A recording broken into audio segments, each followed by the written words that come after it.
La guerra invisible, el plan para desmantelar Occidente. Sean muy bienvenidos nuevamente a este espacio de análisis crítico y temas que no solemos ver en las noticias ni columnas de opinión en general. En esta oportunidad y a través de diversas lecturas previas y documentales, intentaré exponer la estrategia de la Escuela de Frankfurt como una realidad documentada, no como una teoría de conspiración. Imaginen una guerra en la que no se dispara un solo proyectil, una guerra donde no hay declaraciones oficiales, pero cuyas bajas se cuentan en la pérdida de valores, la destrucción de la familia y el control total del lenguaje. Esta no es una distopía de ficción, esta es una historia documentada, llevada a un breve relato de cómo una pequeña oficina en Frankfurt, en 1923, cambió el destino de nuestras vidas y me atrevería a decir que el de toda nuestra civilización occidental. Hoy dejaremos a un lado las etiquetas de teoría de conspiración. Vamos a hablar de nombres, fechas, textos e instituciones. Vamos a entender por qué hoy nos sentimos un extraño en nuestra propia cultura y por qué las universidades y medios parecen hablar un idioma que busca castigarnos por lo que pensamos. Revisemos juntos una breve historia de la Escuela de Frankfurt, donde haré mi mejor esfuerzo por ser claro y directo, de forma que les resulte atractivamente cercano el lenguaje y la historia. Todo comenzó con un fracaso. En 1917, la revolución bolchevique triunfó en Rusia, pero en el resto de Europa, los obreros se negaron a rebelarse. El capitalismo, contra todo pronóstico marxista, prosperaba. En 1923, en Frankfurt, surge la figura clave para cambiar esta historia. Se trataba de Felix Weil.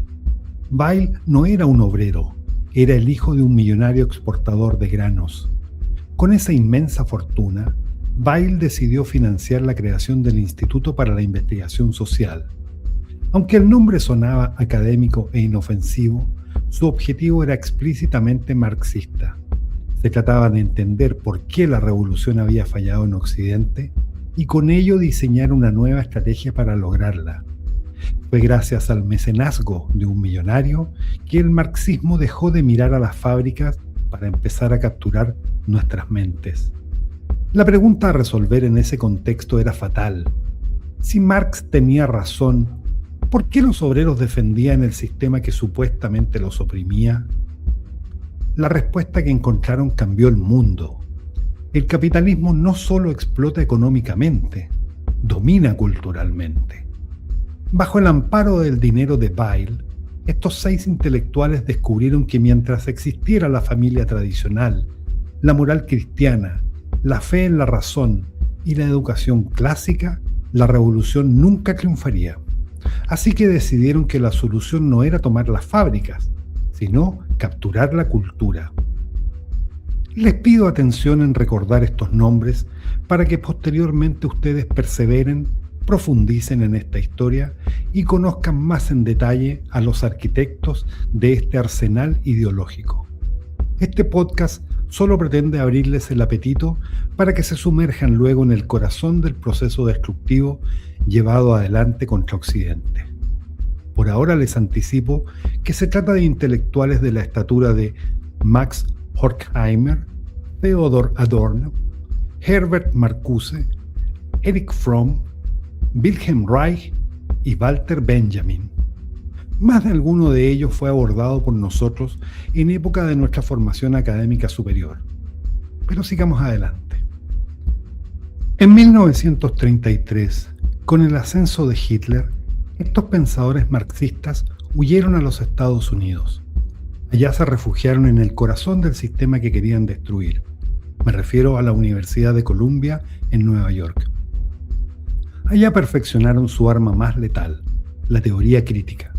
No era una filosofía para construir algo mejor. Se trataba de un método diseñado para criticar, sin descanso, cada aspecto de la sociedad occidental. Como bien observó el filósofo británico Roger Scruton, la teoría crítica es destrucción en estado de pureza. disfrazada de análisis académico.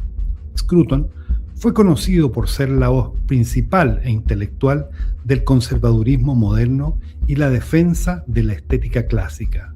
Fue él quien dotó al pensamiento conservador de argumentos filosóficos profundos, integrando la tradición, la belleza y el sentido de pertenencia frente al relativismo. Su voz se apagó en 2020, pero su legado trasciende hasta hoy. Avancemos. En su obra Dialéctica de la Ilustración, Horkheimer y Adorno argumentaron algo inaudito, y es que la razón, la ciencia y el progreso occidental eran en realidad formas de esclavitud y totalitarismo. Mientras Occidente los salvaba del nazismo real, ellos escribían el manual para socavar la libertad occidental desde adentro.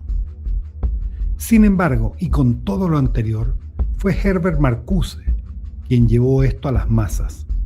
En los años 50 y 60, Marcuse se dio cuenta de que el obrero occidental estaba lo suficientemente satisfecho con su prosperidad como para ser un revolucionario. Observado lo anterior, su solución fue brillantemente perversa: crear nuevos sujetos revolucionarios. Marcuse dijo a los estudiantes radicales que se olvidaran del proletariado. Los nuevos oprimidos eran las minorías raciales, las feministas y cualquier grupo que se sintiera alienado. Aquí nació la política de identidad que hoy observamos. Nunca se trató de buscar justicia, sino de crear identidades víctimas y enseñarles a ver opresión en cada rincón de la sociedad. En 1967, su discípulo Rudi Dutschke acuñó la frase que define nuestra era: la larga marcha a través de las instituciones. El plan era bastante simple. Se trataba básicamente de infiltrar las universidades, los medios, el cine y el gobierno. Para Dutschke, no se trataba de tomar el poder por la fuerza. Se trataba de formar a los profesores, periodistas y burócratas del mañana. El resultado: en 2 generaciones controlarían la cultura sin disparar un solo tiro. Y funcionó, de forma aterradoramente real y letal. Noten la similitud en algo que vimos a partir del retorno a la democracia en nuestro país y que silenciosamente ocurría mientras regresaban los exiliados. Lo que hoy llamamos wokismo o justicia social radical no es más que la mutación final de estas ideas. En los años 80 y 90, la escuela de Frankfurt se fusionó con el posmodernismo francés. De Frankfurt tomaron la idea de que Occidente es estructuralmente opresivo. Del posmodernismo tomaron la idea de que no existe la verdad objetiva, solo estructuras de poder. El resultado es el caos actual. ¿A qué me refiero?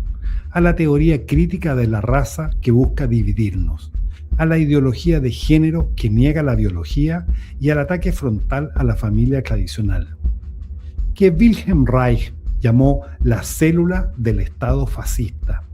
Todo esto hoy está presente en nuestro país y, por cierto, en prácticamente todo Occidente. Hoy, el 70 u 80% de los profesores de humanidades siguen esta línea. Las corporaciones adoptan este lenguaje por miedo a la cancelación, y el periodismo objetivo ha sido reemplazado por un activismo que nos señala como culpables por nuestra historia o nuestra identidad. ¿Les hace sentido cuando ven los noticieros o cuando escuchan columnas de opinión de medios de prensa tradicionales? Roger Scruton, el bueno en esta historia, fue quien dedicó su vida a denunciar esto. Fue él que pagó el precio de la cancelación y la difamación. A cambio, nos dejó una advertencia irónica muy clara antes de morir en 2020.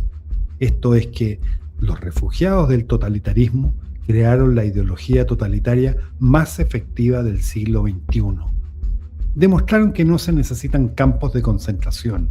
Simplemente nos controlan con la culpa, con el lenguaje inclusivo y la amenaza de la exclusión social. Quiero insistir, esto no es una conspiración. Se trata de Horkheimer, Adorno, Marcuse, Fromm, Reich y Benjamin. Se trata del Instituto de Investigación Social de la Universidad de Columbia. Es la historia documentada de una demolición cultural en curso hasta hoy. Hablemos del antídoto para esto. El conocimiento es el primer paso de la resistencia.